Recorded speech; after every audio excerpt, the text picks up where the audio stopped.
Hey everybody, I'm Jimmy O'Brien, And I'm Marissa Eck. and welcome to Strategies for Tolerating Wearing Masks and Face Coverings. So at this moment of this taping, we are in a global pandemic. 2020 is charging up to be some incredible year here. We are in a time of uncertainty. These are very scary times. We are constantly getting new information and daily changes. And this whole idea of will we or won't we go back, or what is the most necessary things for everyone to be safe, is constantly changing. So, Mr. You want to hit the next slide? Yep. So we just want to review with you, given that context, what will be our agenda for this presentation for you. So we're going to review with you guys currently right now the general prevention strategies. We will talk about the Manhattan Star Academy's current policy as it relates to mask wearing and facial coverings. We will then review for you a conceptual analysis from a behavioral perspective. That is, if your learner cannot tolerate masks or can only wear it for a little bit of time, well, can a behavior analysis of antecedents and consequences understand what's going on? And more specifically, can we do something to counteract that? We'll also review two general procedures that will be embedded through this process of getting our learners to tolerate it and wear it for longer periods of times. We'll talk about assessing progress. We'll spend some time on teaching autonomy, some functional communication training, giving our learners an opportunity to request for when the masks could come off, how to teach them opportunities and be able to be signaled when the mask needs to be on versus when the mask needs to be off.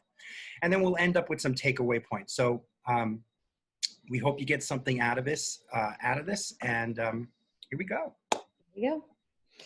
Okay, so we're going to just be highlighting as we go along some preventative measures. There's going to be some nice little visuals for you guys to follow along. This is a good one from the CDC. Obviously, a really, really important thing for us to focus on is slowing the spread of COVID. So really important to be wearing a face covering in public places. Obviously, we all know we have to stay 6 feet apart from other people, socially distance, and of course, wash your hands. So those are some general preventative measures that we are going to be having put in place at MSA.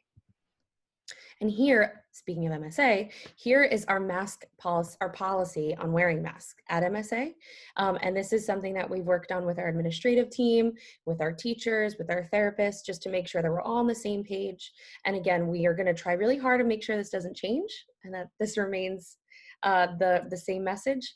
But we never know because everything is on fire. So for the safety of our students and the staff, MSA is strongly encouraging all students to wear masks throughout the school day. Strongly encouraging is the key phrase. We're building in mask breaks for everyone's schedule, student schedules, staff schedules. The plan is to have a space in the buildings to be able to take your masks off, take a deep breath, take a break from wearing them because they are not super fun to wear for 5 hours at a time. We're also arranging the desks 6 feet apart, an effort to keep our students and staff socially distanced. And of course, in order to ensure that the risk of spreading COVID-19 to other students and staff members is mitigated, we're asking that all students wear masks when socially distancing is just not possible. So there's going to be instances where our students are lining up and they might get close to each other. They're kids, they're moving around quickly. So we're gonna be planning really, really heavily on encouraging wearing masks for those instances where it's really challenging to enforce socially distancing. Yeah. So here is a kind of a diagram of a mask wearing compliance spectrum. You have those learners who are deathly afraid of it, won't go near it, cannot be around it, will engage in lots of challenging behavior, emotional behavior. And at the far end of the continuum are those guys who will wear it, no problem. There's no, it's smooth sailing. What we're going to try to, through this process, we're going to try to figure out where your learner might be in this continuum. And based upon where they are in their continuum, the process might take a little bit longer, or it might be a little bit slower. Mm-hmm. So as we go through this, think about your learner and think about where they might be as it relates to wearing or tolerating masks. Can they don't at all? they can tolerate a little bit, or they're good to go. In addition, I just want to make a quick caveat here is that while we'll be talking about mask wearing, this process and procedure can also be for any other kind of medical compliance. For example, some of the schools will be taking temperature checks. If your learner has difficulty getting their temperature checked, this would be the exact same process. Yep. Yeah. So here's a visual I really hope everyone's familiar with, but we wanted to put it in here just in case. So how to wear a mask and how to not wear a mask. I got it. Just to jump in there, this one I live in the Bronx, so I take the bus to and fro some places, and I got to tell you, I mean, if I could get pictures, I see this, I see this, I see that. No. It's all over the place. Yeah. Clearly, what we're defining as clear mask wearing is over the nose and over the face, fit nice and snugly. Yep. Anything else is not wearing a face mask. Correct. We hope that you all knew that, but if not, that's okay. And this is actually something that the teachers are embedding in a lot of their lessons, where they take a mask and they're saying, is this how I wear it? Or is this how I wear it? To try to teach our kiddos to discriminate how to wear it in the moment in a fun way, which we're going to talk about later, about making it fun. So that's a good example of that. All right, cool. So here's our conceptual analysis. In other words, if your learner cannot tolerate or wear the mask, what is happening from a behavioral perspective? So just an overview. So Marissa and I are both behavior analysts. So we have a different way of viewing things. So we believe that behavior is usually a function or is determined by what happens before and what happens after. So for example, I don't think anyone would disagree with that. If you engaged in a particular behavior, you said something or you did something, and it produced either a desirable consequence or something you didn't like got taken away, you would be much more likely to do that. That's just called reinforcement. At the same time, if you were engaged in a particular behavior and it no longer worked for you, you would have a tendency to the behavior would have a tendency to kind of die down and eventually kind of subside. I don't think anyone would argue with that. That's just called extinction. And then finally, I don't think anyone would debate the fact that if you engaged in a behavior and you got something you didn't like or something you liked got taken away, you would be less likely to do that again in future circumstances. That is just known as punishment. I know it's a icky word, but it kind of means something different in behavior analysis. So what we're trying to do to outline here, so what is happening with this mask thing? So from an antecedent perspective, what happens before your learner who cannot tolerate it or might engage in some challenging behavior or disruptive kind of behavior, or some of us might go into full meltdown. So let's talk about what happens. So for whatever reason, specific to your learner, masks are just aversive to them, right? We could debate from different perspectives about why that might be aversive, but one thing is clear: they're just aversive. There is something nasty about them specific to learn. It could be due to sensory issues. It could be to a frightening experience. It could be to a whole host of things. But again, we're not going to spend too much time on that part. So one, masks are very aversive to the learner, right? So two, now the presentation of the mask will elicit for our learners a very strong emotional response and very negative feelings. These negative feelings, this strong emotional response, will now increase the value of removing those, like get those away from me, and will act as a reinforcer. As a result, the learner will engage in any behaviors that have produced that removal in the past. And as a consequence, what has happened? Well, others have removed the task or the proximity to the mask, ensuring that the next time someone tries to bring the mask closer or the mask comes closer again, it's going to happen again in the future. So we just wanted to paint that out there. We feel that the aversion to a mask is a learned behavior. As such, it has antecedents that set it off, and it has consequences that maintain it. So what we're going to talk about is how do we make the aversiveness of masks less aversive, and what to do, how to break things down into simple little steps to move our learners toward closer approximations to wearing the mask. Marissa, do you want to add anything to that? No, I think you did a perfect job describing that. Thank you. Good job. Ding. Okay, so here are two general approaches that we're going to be talking about today. These are two fun little visuals we hope help to paint the picture a little bit clearer. What we are going to be talking about today are systematic desensitization. And here we have our little visual. You know, when we say desensitization, I feel like I need like a visual behind my head to pop up when I say that. You know, we're not talking about flooding someone with exposure here. We're talking about slow and steady. And in the same conversation, we're talking about shaping.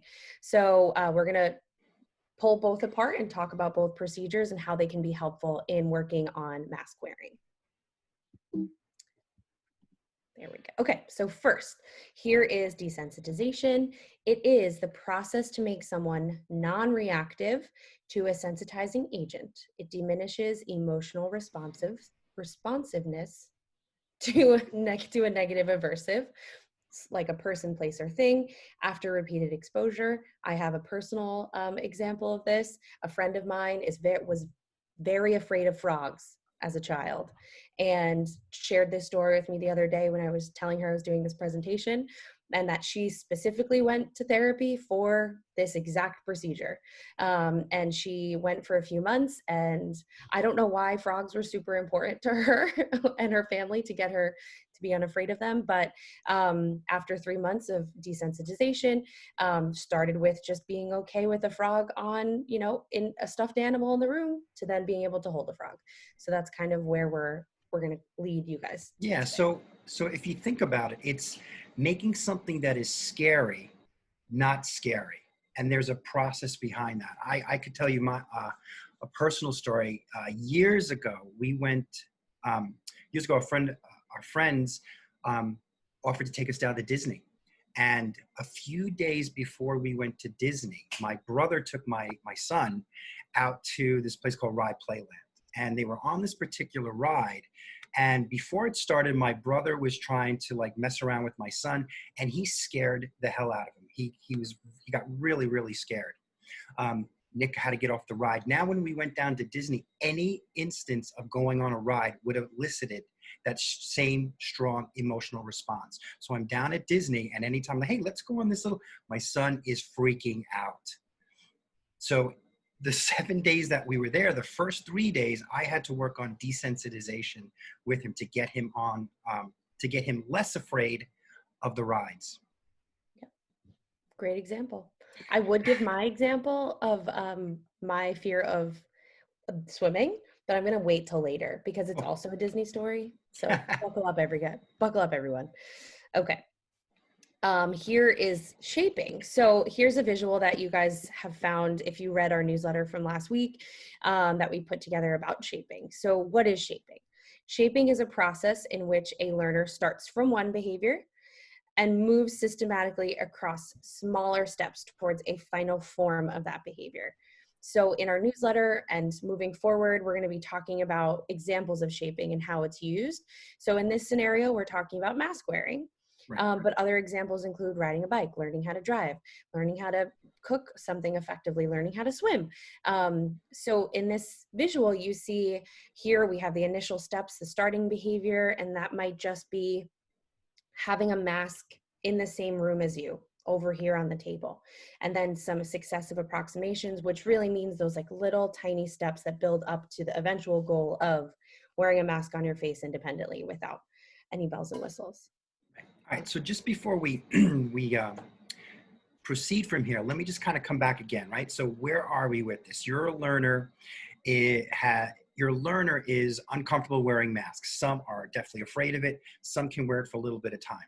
We did our conceptual analysis is that they engage in those particular behaviors because it elicits a strong emotional response, and engaging in particular disruptive or aggressive, if you will, or any other type of behavior has been able to delay or remove the task. Now, what we want to do is look at that particular stimulus, the mask wearing, and we want to desense. We want to make something that's scary not as scary. In addition, we want to move our learner to small steps so that, one, we keep the fear down, but two, we also will bring about more mask wearing behavior. So now I think we're going to get into is, so what might this process be? I just want to frame it because we said a lot. I just want to frame it about the conceptual analysis so that our hope is that these are just not procedures for you, but you understand the mechanisms why we recommend these procedures. Okay. Jimmy, do you want to go through the goals or the general steps? Sure, why not? So here are some of the general steps, right? So one is you're going to have to select and define what is the target behavior. In other words, where is your learner on that continuum? Are they at a point where they can't even have it close to them? Are they at a point where they can have it close to them? Are they at a point where they can have it on them? Are they at a point where they can wear it this way? You have to determine, based upon your learner, what is the entry behavior? Where do we start? You know, like we mentioned before, there's a difference between desensitization and flooding. Flooding would be you're just putting the mask right on them and you're just going through the emotions. That's not what we're recommending. We're trying to figure out what is the just noticeable difference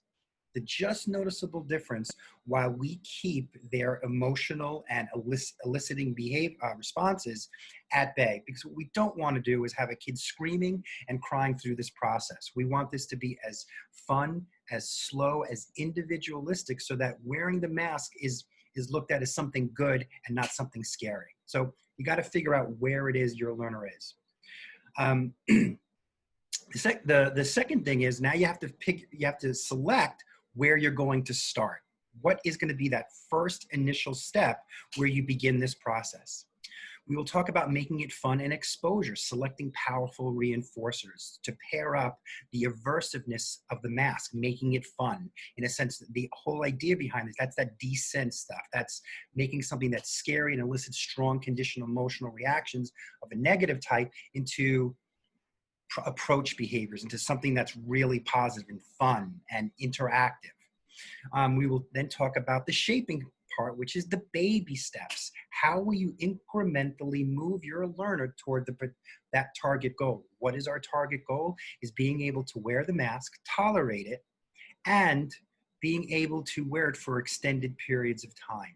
In addition, we'll talk about is opportunities for them to actually request its removal, and teaching them signals of when it has to be worn and when it doesn't have to be worn. And then we'll talk about reinforcing successive approximation. So the idea is, I'm making it less afraid. I know where I have to start. I know what the initial steps are. I know how to move toward that. I'm reinforcing each time I get to the step. When we talk about this part here, it's going to involve two things. As we move closer to the target, reinforcement will be provided specific to your learner. Anything below that or prior to that no longer meets reinforce. So in a sense, we up the ante with reinforcement. You can have this reinforcer, or we can do this particular thing, but now I need you to meet me here and then here. No more reinforcement here. Now here. Now here. If it doesn't go so well, it's okay to drop back. The idea is to keep the learner's emotional state at a stable rate, and making this as fun and as less scary as possible. And lastly, we want to make sure that the learner can wear the mask across all different types of conditions, not only with mom, not only with dad, but with everyone and everywhere, not just in front of the computer, but everywhere. Okay, so here we are. Step one, determine the goal. So first thing you're going to do is select and define your target behavior, which in this scenario, it's to tolerate wearing a mask.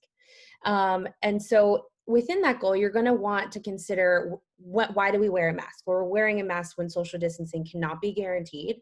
And the ultimate goal is being able to wear it for long durations as our students come back to school or go back to the activities that make them happy and bring your family joy, like piano lessons or sports or whatever it is, going to the park. We want our kiddos to be able to tolerate wearing those masks for a long period of time so they can do those things, right? That's the ultimate goal. Go for it. Cool.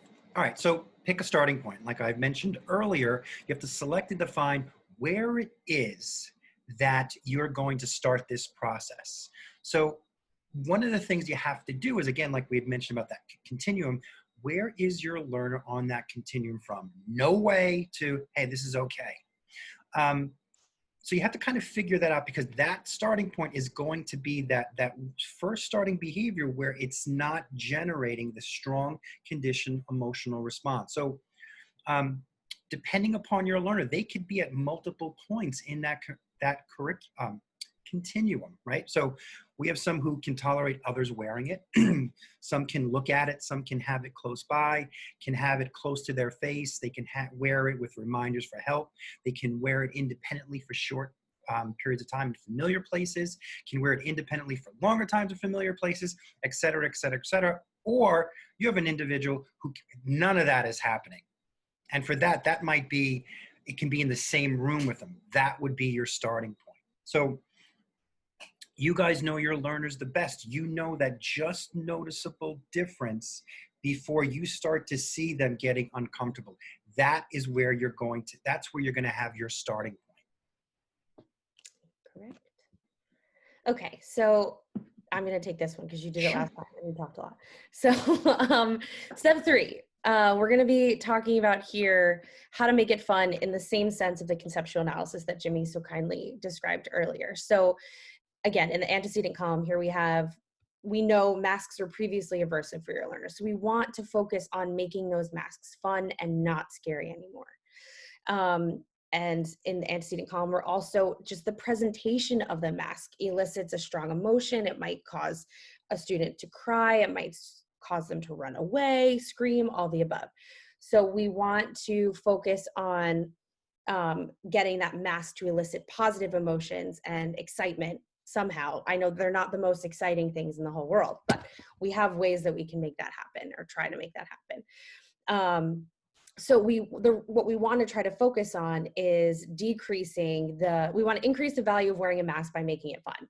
And we want to make it a reinforcer. So we want to do that because we want it to generate a strong positive reaction instead of generating an aversive emotion.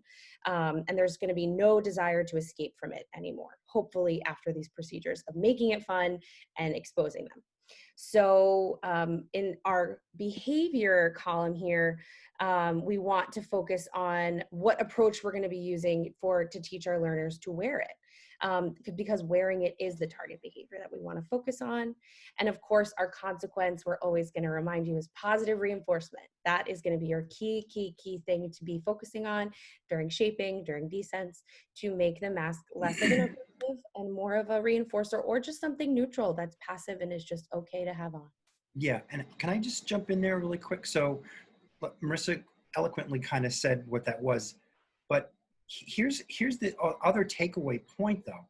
If you're not using positive reinforcement to get approach and wear and tolerate, then what else might you have to do? And this is what we're trying to avoid. There are certain times where people will say, you're just going to have to wear it because you have to wear it. And now as a result, they're going to slap that mask on and fight the child through it. Now, what happens in that particular paradigm is that the learner will wear it or tolerate it only for a set amount of time, because the reinforcement will always be the quicker I wear it and the quicker I put it on, the quicker I take it off. That can buy you some time, but ultimately then you have still not taken away the aversiveness, the ickiness, the eliciting of strong emotional responses that will want to make it removed. And you will always be at the mercy of time, because there will be only a certain amount of time before the internal sensations kick in and your learner is ripping that mask off, and now it's something worse than it didn't have to be. So that, we've done this with parents, especially in taking medication. We had one particular student where they were kind of forcing him to take the medication. We said that we think there's a better way. There's a way to desense our learner and slowly shape him to closer approximations where now he's taking medications willingly and wants to take medications instead of this whole kind of draconian type of process. So this is the way we think you should move. It's the better way, and it will lead to longer, more durable, sustainable behaviors. And overall, everybody's happy. Mhm. Exactly. Okay, so we're going to now highlight some different examples of how to make it fun and how to do some exposure practices. So this is not an exhaustive list. There's a lot of things that we can be talking about, but this presentation has a time limit. So we don't want to flood you guys with too much stuff. We're giving you general examples, and we're always happy to meet with you to chat about them further. So these are some general strategies to make the mask less aversive, desensitization, and move the learners towards being able to wear it using shaping. So strategies can be more individualistic to each learner, of course, and those people, places, or things that are fun and reinforcing for them. So no general protocol or example is ever going to really look the same for your kiddos. We would never just be like, here's a procedure, do it with everyone. It would definitely be there's a varying degree, which is why we talked about that spectrum. We have kiddos who are in the green zone with it, where they're like, I'll wear it for a half hour, that's cool. We have students who can't even tolerate it in the same room because of sensory needs or anything that might have been already associated with wearing a mask. So those kids would not get the same practice or strategies prescribed for them.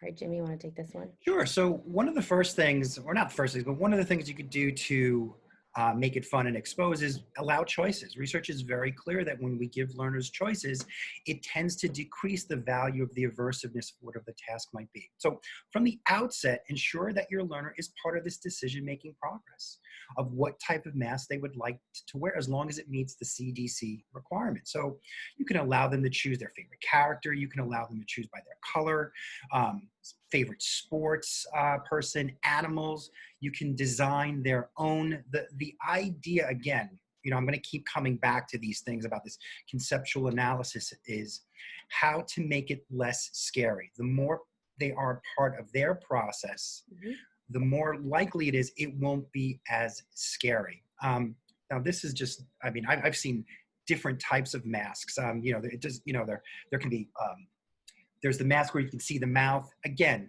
it really doesn't matter, so as long as it meets CDC requirements, but make sure your learner is part of that process as much as possible. Yep. Okay, the next example of how to make it fun and expose is what we would call modeling. So it can be helpful to model, expose, and practice appropriate mask wearing with your child in a variety of ways. Here we have some fun visuals that we thought were silly, but also appropriate. You can model with preferred toys or dolls. We have the child on the screen who's putting it on his teddy bear with stuffed animals. You can do some pretend play. We are practicing it currently in all sessions with teachers and therapists and peers, wearing it on Zoom sessions with your pets, your family pets if you have any, and of course with family members and friends. The more your child sees other people wearing it, the more likely it'll become a little less scary when it becomes more normalized. Right. And can I just add to that really quick? So when we say expose, there's no really set criteria for it. We would suggest the more the better. If you're doing it in small parts of the day, given where your learner is, it could be that could take a long time. So we would suggest is to be fully cognizant of exposure, not to the point where it's so dramatic, but the more you practice, the better it will be. The less that scariness or that aversion will be. And given the current circumstances of where this right now is the new normal. And it just is what it is. So the more you practice, the more you expose, the better outcomes we feel. Okay, so the next example is wearing it in different places and doing different things. This really kind of covers the generalization piece that we were talking about earlier, which means that we want our students to get used to not just wearing it with you at home, but wearing it across the board to different places, around different people. So the examples we have here is, of course, the grocery store, to wearing it on the bus, wearing it to the park while you're playing on your scooter, playing soccer at the beach, playing a game with a friend. This is helpful in that it kind of sets the social norm. Students are seeing other people wearing it, they're seeing other students wearing it, and wearing it in different places, again, will build upon those generalization skills of them being able to wear it across people, places, and things, and it just becoming part of their everyday life, unfortunately, but it's the truth. All right, and this next concept is using rules and social stories. So a really good tool that can be helpful for students who have rule governed behavior, meaning that if you set explicit rules and teach it to them very specifically, they're more likely to respond in the presence of those rules. It's really important for our students to know the rules, and the rules right now is please try to wear a mask as best you can and remain 6 feet apart from your friends, which, as much as that might be easier for us adults, it's not easy for kids. So there are some resources that might be helpful for you. They're free, they're everywhere. There are social stories, which are a great tool that your speech therapist, social worker can help develop for you, where it is individualized to the learner about why we have to wear masks, who's wearing masks, choosing the appropriate language to describe those rules in a way that meets your child's cognitive level and reading ability, and also just receptive skills. But then there's also just pre-made stories out there right now that people are chugging away at making online that are free. Lucy's Mask is a new book that came out, which is great.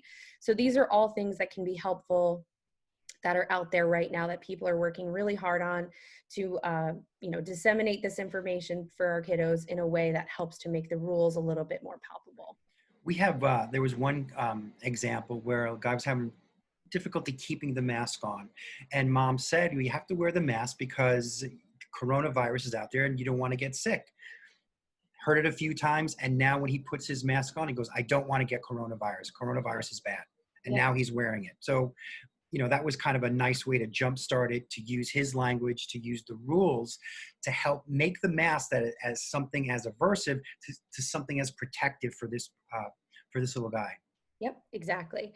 And for other students, sometimes the rule is just, if I want to go to school, I got to wear a mask.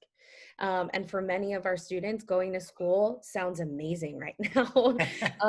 Just being, no offense to you guys, but being with their friends and being with their Miss teachers, sometimes that's the rule that's enough. We have a learner where we got to keep it clear and succinct, where mask for school, no mask, no school.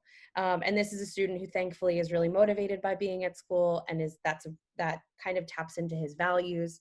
So again, this can be modified per student as we go along. And we'll use the rules as your learner gets a little bit more comfortable. We'll make, you can use the rules to make it contingent on things like, oh, you want to watch your favorite video for like 5 minutes? Okay, but we also have to wear the mask. So we can start to embed rules in fun activities to do as it gets a little bit later in the process. Mm-hmm. Do you want to chat about this, Jimmy? Sure. So making it fun and exposing, using distracting activities. I think this is what I was just kind of hinting towards. So you can make mask wearing less aversive by distracting the learner with something fun. There's a great video. I'm trying to remember. There's a great video of this doctor, and there's the baby's sitting, I think, on the dad's lap, right? Yeah. And he's taking the needle and he's going boop, boop, boop, and the needle is not out yet, and the kid is laughing and everything's great, like boop, boop, boop. Everyone's laughing, ha ha ha. I think he's throwing the like napkins and stuff in the air. Everybody's laughing. He's like boop, boop, boop, boop, and then everyone's like, and then at one point he jabs the little guy with the needle. He's like, ah, and they just keep going, and then nothing happened. There was a slight reaction there, but because it was so distracting, it was like nothing ever happened. Yeah. And this is the kind of idea here too. So if there's things that your learner really likes to do, incorporate wearing the mask for those activities. Like, sure, you want to look on my phone, you want to go on YouTube? Yeah, but let's do it with the mask. Do you want to watch your favorite video on TV? Sure, but let's do it with the mask. Do you want to play some video games? But let's wear it for a few minutes. Let's play a favorite game, but we have to wear that game with the mask. Let's go outside and go to the park, but we got to wear the mask.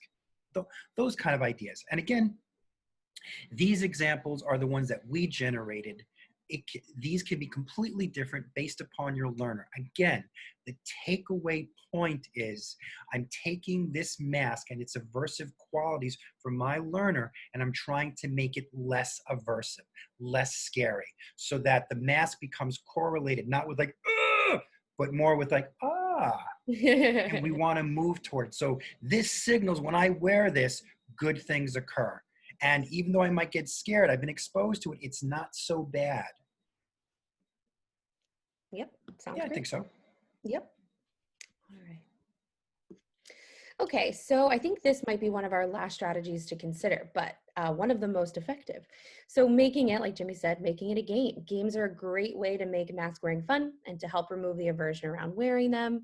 So some games that our teachers are already doing, and I've seen out there on the internet, is who can wear it the longest, which is like a fun new way of who can hold your breath the longest underwater, except not as fun. Putting masks on others, that can be fun. I think I've seen in a few virtual lessons where teachers have done such a great job adapting materials, having pictures of preferred adults, preferred peers, and having the students virtually being able to drag the mask and showing where it goes on their face. Role playing as doctors and superheroes, playing Simon Says. We have one classroom teacher who's already put something out there called a Mask Master Award, where she's able to present to the class like who is the mask master today, and that's really motivating for kiddos who are really reinforced by that like social praise, and also the praise from getting like a little certificate. And there's lots of different stories out there right now where superheroes are wearing masks, so there's a lot of fun ways to incorporate gameplay, role play, pretend play, all of the above, but while wearing a mask to make it fun. All right, so that's kind of like, the descents part, but also there's some shaping involved too. So as we're doing that, making that thing less icky, we now want to figure out, as we're doing this process, how can we now start to move our learners toward that target goal, toward that end goal? So if you see the picture up here, the picture up here is kind of cool that there's big steps and there's little steps. The steps are really dependent upon your learners. Some of our learners will take small baby incremental steps, and that's okay. Mhm. Some of our learners, based upon where they're at, could take bigger steps. Or at different parts of the process, it could flip-flop. It could be, well, this has got to be a smaller step, this has to be a bigger step. The general idea here is you want to go at your learner's pace, all the while not setting off as much as possible the eliciting strong emotional reaction. Remember, we want to make it fun, but we also want to move them toward the target goal. Similar to that kind of visual of desensitization. We're at the shallow end, right? We're just dipping our foot in the water, and then we get in the water, and then we get a little bit closer and closer till what? Till we're swimming freely without the floaties, and we're having a great time. Okay, so each learner will be different. We'll have a different starting point. Mhm. But each learner will have a different starting point. Sorry about that. But each learner will all have the same end point. Right. Given the current circumstances of where we're at, that is, masks will be encouraged and need to be worn fully over the mouth and nose for extended periods of time. That's where we're currently at right now, and that's what we're moving toward. So moving from the start to finish will look different for each learner. Where your learner is on that continuum is dependent upon where they are. So sometimes steps need to be broken down into small, manageable steps for both the learner and the caregiver is doing it too. So the reason why we put that in there is there are times where you as the caregiver or as the parents, you're the ones doing this process with them. So we want to make sure, some parents will get so concerned that they will try to move the steps really fast, all at the expense of making the masks even more aversive. And it's very tense, tense situation. For Yeah. some of our parents right now, even mentioning the masks elicits not only strong emotional responses in the learners, but also the parents. And as a result, there's this implicit kind of contract between the learner and the parent.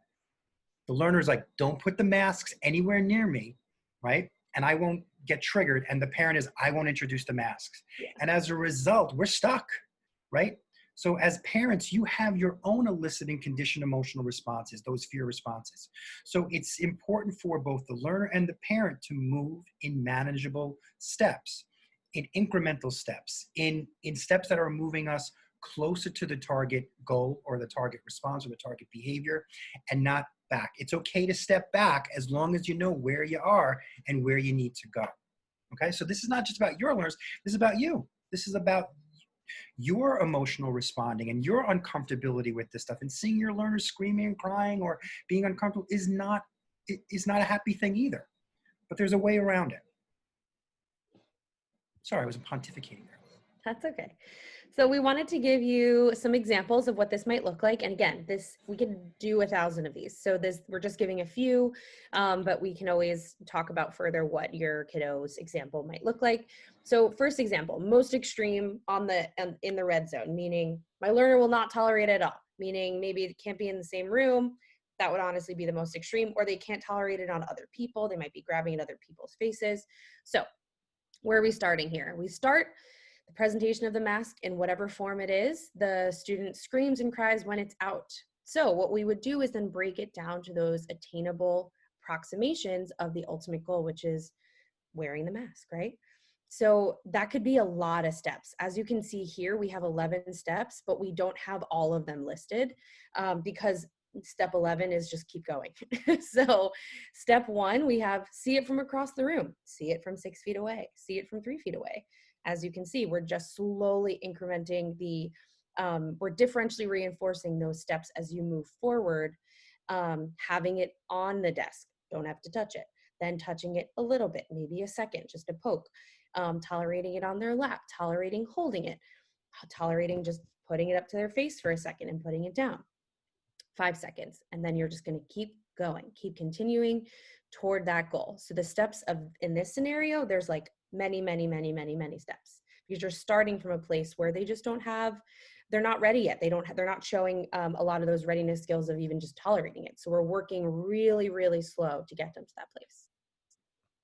Okay, next example. Jimmy, go for it.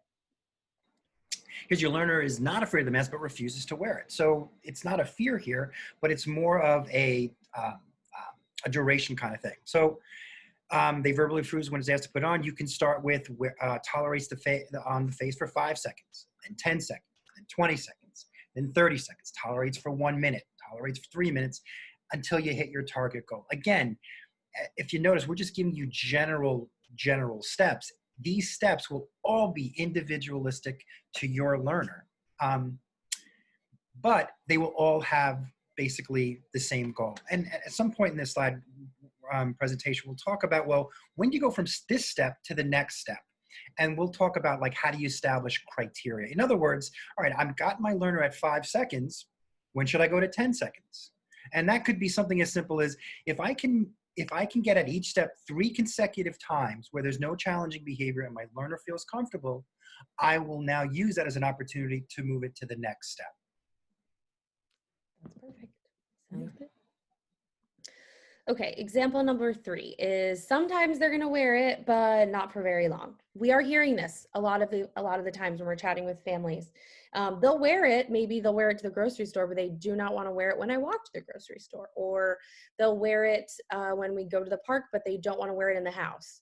So those are some examples. Or they'll just wear it for a minute and then they take it off, which is a good starting point to be at right now, of course, as we move forward. But there are a lot of cases like this. So here we're looking at the starting point. They'll wear it for a minute and then they'll pull it off their face.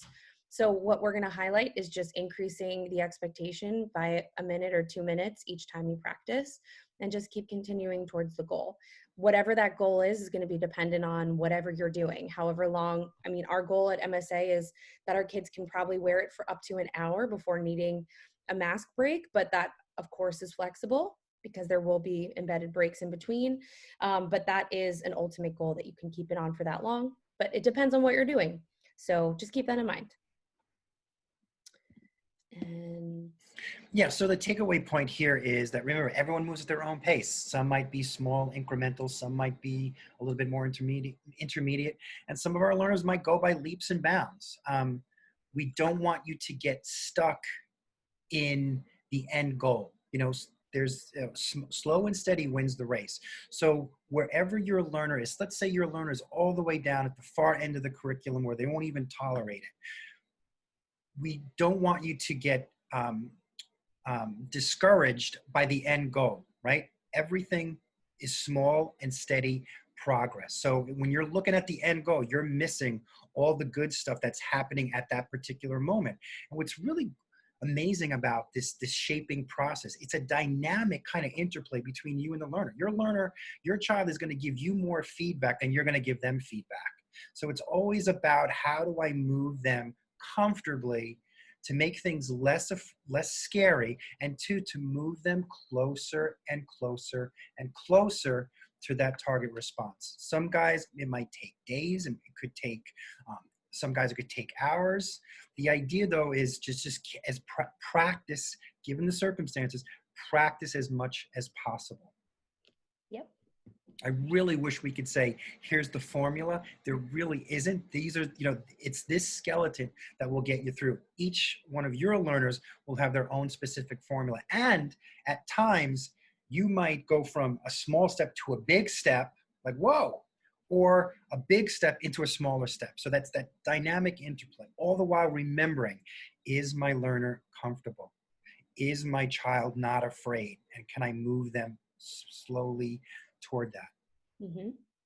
I think this is actually a perfect slide to jump into based off of that. So our step 4 is reinforce movements forward. And that is going to look different depending on your learner. Reinforcement should be provided for engaging in the current step. That might be tolerating the mask in the room. It might be wearing it on their face for a minute. And reinforcement's going to look different for each kiddo. It might be access to a preferred video. It might be an edible. It might be a high five. It might be a sticker. Whatever it is that is super motivating for your student to engage in that behavior. We want you guys to consider a criteria. So when the current step meets that criteria, which we sometimes focus on the rule of 3, meaning if you have 3 consecutive times successful at a step, go for it, try the next step. But we would say, if you are noticing that your child is not yet successful at that step 100% of the time, do not move forward, because you don't want to embed any mistakes in there, and you don't want to inadvertently reinforce any challenging behavior. So we want them to be stable at the current step before moving forward. Then once you do move forward, we're going to say to stop reinforcing that previous step. So if step 1 was to tolerate the mask being 6 feet away, I do that for 3 days or 3 sessions successfully, then the next step is 3 feet. So you're going to move it a little bit closer. You're not going to reinforce it, me tolerating it 6 feet away. You're only going to reinforce then me tolerating it 3 feet away, or whatever your steps look like for your kiddo. Again, I wish we could give you a prescription for this specifically, but it's going to be subjective to your learner. Then you're going to provide reinforcement for the next step. Try to have those big ticket items or reinforce it for those successive steps. What we mean by that is we want to associate the behavior of tolerating whatever step you're on, be associated with reinforcement. That means that if you think it's reinforcing, but if it's not, if it's something your kid doesn't know yet or hasn't shown interest in, it might not work effectively. So keep in mind something that is a big ticket reinforcer. For me, it would be pizza or coffee. Jimmy, what would yours be? Ice cream. There you go. And those are noted reinforcers for both of us that work 10 out of 10 times. So make sure you keep that in mind for your kiddo. And of course, if you're stuck, it's okay to move backwards and drop back to a previous step just to get some behavioral momentum, to get some back to a successful step, stabilize them. That's okay. But what we really want you to remember is practice as much as possible. That means if you can only do it once a day, that's okay. If you can do it 100 times a day, that's great too. What we're really trying to encourage in our classrooms is for teachers right now with virtual learning to be doing it every 30 minutes or so, just having some form of exposure. That to me is really reasonable and a really great goal. But ultimately, we would just love for you to end the day on a high note. If your learner is uncomfortable, is expressing that they can't do it, they don't want to do it, is having a tantrum, they're in the middle of it, we would be remiss to say end there. We would say wait, come back to it in a little while, end on a high note, which might mean going back a step, tolerating it 6 feet away, tolerating it whatever step it was before, and end there and try again tomorrow. We don't want to put you in an uncomfortable position where you're forcing your kid to get the step because we told you to. We want you to feel comfortable with where you ended, and it's always good to end on a high note because that's the last thing that you're going to remember, and you're going to be motivated to do it again, and so will your learner. Go for it. Cool. Okay. So step 5. So we've kind of put so we figured out where you are on your continuum, baby steps, provide reinforcement, exposure. We also want you to encourage is that step 5 would be generalizing them, ensuring that the mask wearing across multiple people, multiple places, and multiple situations. So as much as you can, as much as possible, you want to ensure that your learners can do it with not just with one particular person, with one particular activity. For a while, you might be there, and that's okay, right? That's okay to be at that particular step. But once you're at a nicer place where the masks might be on for long durations, you want to also ask yourself, can they only do it with me, or can they only do it with that person? Is there only one particular activity they're doing with? Chances are, if the answer is yes, it will be a little bit more difficult for them to do it in other things. It's a good place to be, but we also want to be cognizant of making sure that we vary who they're with, vary where they are, vary the activities as much as possible taking place. And you can even vary your masks option. So once your learner and you are successful, don't consider it successful yet until, hey, this guy got it, he can do it everywhere. So it's not like just being able, for example, to throw a baseball. You want him to be able to throw a tennis ball or a basketball or a Spalding. I think I'm aging myself there about a Spalding. You want them to be able to not only do one thing, but across all different things. Yep. So and if you can build that, if your learner is comfortable or at that particular area where they are tolerating it, we would strongly encourage, don't wait to start generalization. Build generalization in the process from start to finish. Yep. Okay, so how do you know it's working? This slide may be a little confusing because we're not expecting you to take data, but these are examples of how to track progress. So we want to, when you track the progress, it helps you decide when to move on. So that could mean that you're tracking it on a tissue or just a check mark, or mentally being like, okay, we did it 3 times. You did a great job today. We're going to move on tomorrow. Whatever formality or whatever modality is the easiest for you, it'll help you decide whether you need to try a new technique, whether you need to reassess the reinforcer you're using, or if things are just going great, you're on an ascending trend. Some examples include the current goal, wearing it for 1 minute. You would maybe try 5 times throughout the day, and you would just track how many times successfully. Again, we're not expecting you to collect data here. You're not a behavior therapist. We're not asking you to be, but if it's helpful for you to keep track, just write it on a piece of paper, keep it in your phone, and you would just then increase that goal by, let's say, 1 minute. That's the example here, and you would try it however many times you would want out of the day to keep track of their progress. All right, so in addition to all that, we also want to build in autonomy through this whole process. So we want to make sure that we teach a communicative response for removal. We don't want our learners to be at the mercy of us, where we tell them when they have to wear it, when they can't, when they have to, and they don't have to wear it. So one of the things that we want to also build in through this whole process is that during the process of wearing the mask, if your learner becomes uncomfortable, remember what's happening, right? The mask might be on, it elicits some strong emotional reactions, it's uncomfortable, and as a result, either they will pull the mask off and engage in some challenging behavior. So we also want to build in opportunities for the learners to communicate that uncomfortability, right? So if they're scratching or if they're pulling at it, clearly they want it off, or they want it removed, or there's something that they need to get done to remove some type of aversion.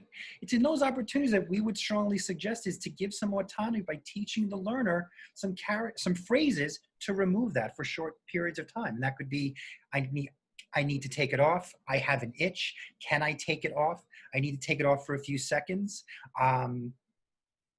those kind of things. So what we're saying here is teach learners to ask if they can remove the mask to replace it with challenging behavior. Instead of screaming and dropping to the floor or pulling your mask off, say this, sign this, point to this, hand a card over, whatever that communicative response is, and based upon your learner, that communicative response will allow the mask to be removed and not challenging behavior. And that's the idea.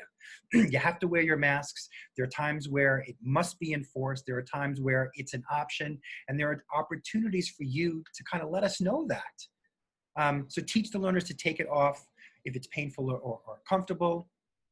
Teach learners to communicate if they need a break from wearing it.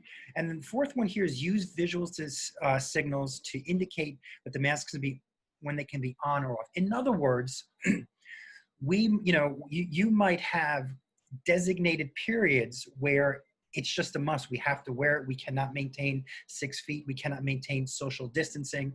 For some of our learners who have a difficulty with the rules per se, we create visual representations of the rules. In other words, we might have a picture on the table with a person, or even could even be the learner, of a picture of them in the mask. Mm-hmm. So that when the picture is out and it's the picture of them wearing a mask, it kind of visually is a representation of the rule that masks have to be worn. I'm really sorry. Masks have to be worn. At another time, if we're able to maintain social distancing or there's not a lot of people around, we could flip that to a different type of picture. And that might be a picture with the mask off. It's that picture now that represents the rule. It's okay either to take your mask off, or if you ask to remove the mask, it will be reinforced. Sometimes we change the rules verbally on our learners and it goes in and out. It's auditory stimuli, it's words. But by supporting that with some visuals, it gives a clear indication of when something is available and when it's not. And it will help to support, it will help to maintain this mask wearing behavior. So we strongly recommend that. So in addition to this, making it less afraid, in addition to moving baby steps, think about how your learner communicates. Think about what you're willing to honor. Currently, right now, wherever your learner is, we are honoring challenging behavior for removal. So we want to give them the opportunity to be able to remove those masks in a way that is specific to them. And that could be vocal, sign, a speech generating device. It's individualistic to the learner and the verbal community who will say, that's what that means. Right now, for some of our learners, challenging behaviors, well, that's what that means. Yeah. So when he does that, it means he wants the mask off. And then when I take the mask off, he stops and I'm good and everyone's good. And now no one wears masks and now we're stuck. So we want to make sure we get it from all angles, make it less afraid, small, slow increments to a target response, and teach communication and signal periods of when it's available and when it's not available to take it off. Great. All right. Okay, so summary takeaway points. We're a little redundant here because we have a very specific goal for you guys. Practice, practice, practice. Remember that each learner is different. Every journey is going to look different. If you're one of those parents who communicates with other parents in the classroom, I wouldn't compare your process because every kid is different. You can ask each other how things are going, but also note that it's going to look and sound and feel a lot different for each of our students. Again, practice, practice, practice. And remember that some steps take longer than others. The first few steps of it just being in the room might be super easy. You might do that in one day. But then once it starts to be, you have to touch it, you have to hold it up to your face, that might take longer, and that's okay. Those are those big ticket behaviors that are much more in the, in the grand scheme of decence. Something being in a room versus something being on your face is very different. Again, practice, practice, practice. And remember, reinforcement is key in moving forward. It's really, really important as you choose a target behavior, as you choose a procedure, and you take a look at the steps and the spectrum of where your kiddo is at, to also remember to pick something, activity, item, edible, whatever it is that is reinforcing for your learner so that they pair it with the tolerating of whatever step they are on. And remember, practice, practice, practice. Should they practice? I think you guys should practice. I think you should practice. I think so too. All right, so in conclusion, remember, a little progress every day adds up to big results, right? And little by little becomes a lot. So we hope you get something out of this. We hope you understand why we might be recommending those things. We hope you understand the seriousness of where we are currently at. And if I can give you any piece to this whole thing, if you think about anything that you've done in your life or even in your learner's life, it's been this process. It has been this process. Any fears that you might have overcome, any skills that you might be doing now that is flawless, that you do it in a competent way, has been related to this particular process. You've kind of moved, if you were afraid of something, you were able to move toward that, that thing that you've been afraid of in small incremental steps. And as you engaged in particular behaviors, as you moved toward it, you got better and better and better. And what was that process? As you move closer, good things happened. As you move backwards, nothing happened. And as a result, anything that we do, whether it's mask wearing or playing video games or having a conversation or speaking another language, anything that you move fluidly has been the result of this process. And we hope that once you get success here, you'll see that this can be applied everywhere. And it's happening every day, whether you know it or not. So thank you for listening to us. Thank you for letting us ramble. We hope you get something out of it. Good luck. And for those of you out there, we have our emails at the front of this presentation. Please reach out to us. Please reach out to your teachers. Please reach out to your speech language pathologists, your OTs, your PTs. They are all working in unison to move our learners to be much more successful and much more safe at this time of this pandemic. So thanks again. I hope you really got something out of this.